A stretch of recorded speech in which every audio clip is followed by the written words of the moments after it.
Lately I realized something important.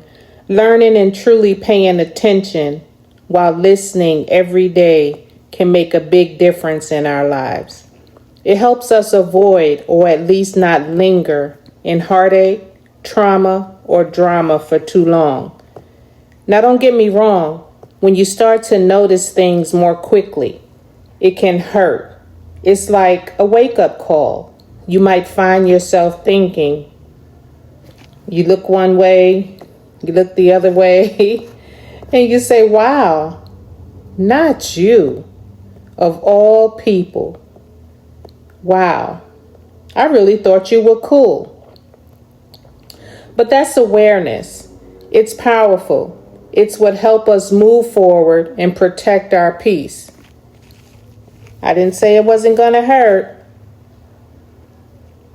And it's a rude awakening, but it's going to help you protect yourself in the long run. Let's talk about it. Let's talk about those moments when you find out someone isn't who you thought they were.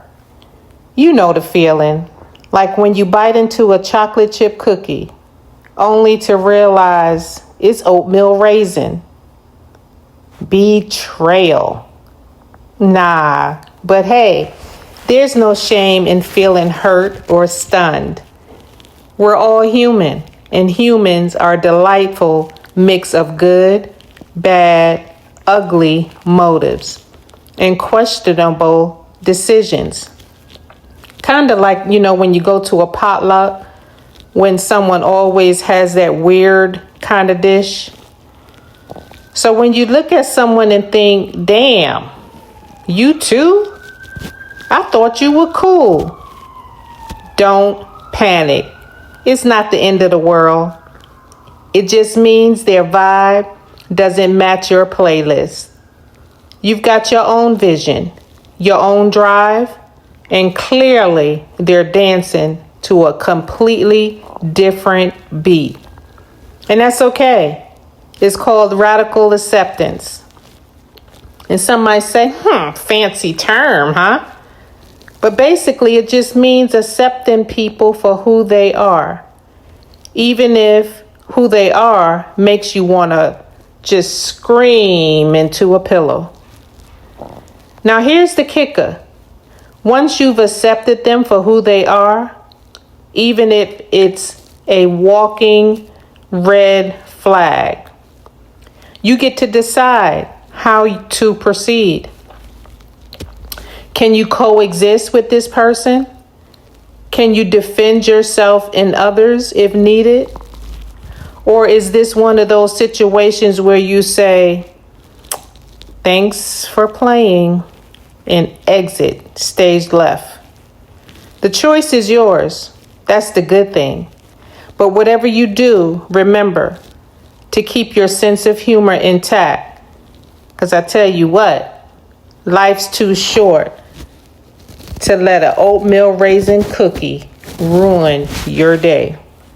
Peace. So check it out. I'm going to add a little bit to this, to the ending of this, about staying ahead of the game. And in a world where censorship, the possibilities of censorship, and then that word oppression lurks around like a bad Wi-Fi connection. They're everywhere, and they're frustrating. So let me share a story that's part inspiring and part, something to think about. So someone I know decided to start a fitness program in Florida. They weren't just doing jumping jacks solo and exercising. They made flyers and posted it on their social media accounts, inviting people to join them for workout sessions for a fee. But here's the twist. If someone genuinely couldn't afford it, they'd waive the fee. Sounds nice. It sounds nice, right? But the catch, You had to have, they were clever with this one. You had to have a one-on-one chat with them first. And let's be honest, that's not just about fitness. It's about filtering out freeloaders and drama queens. She was so smart for that. So when you start anything public, you'll attract all kinds of like supporters, skeptical people, those who monitor your every move as if it's their full-time job. Some are genuine, some are faker than instant coffee labeled as gourmet. So to weed them out, host a FaceTime or Zoom call. Think of it as your personal audition process for people who want to join your program, to learn and share. It's sad, but true. Sometimes your biggest critics look just like you. Same background, same beliefs, same hairstyle. It's like finding out your evil twin is real. But remember, this issue isn't small. It's bigger than what's been planted in our heads for so long. So stay sharp, stay authentic, and maybe add some humor to your approach, because laughter might just be the best way to keep oppression on its toes. Peace. That's it.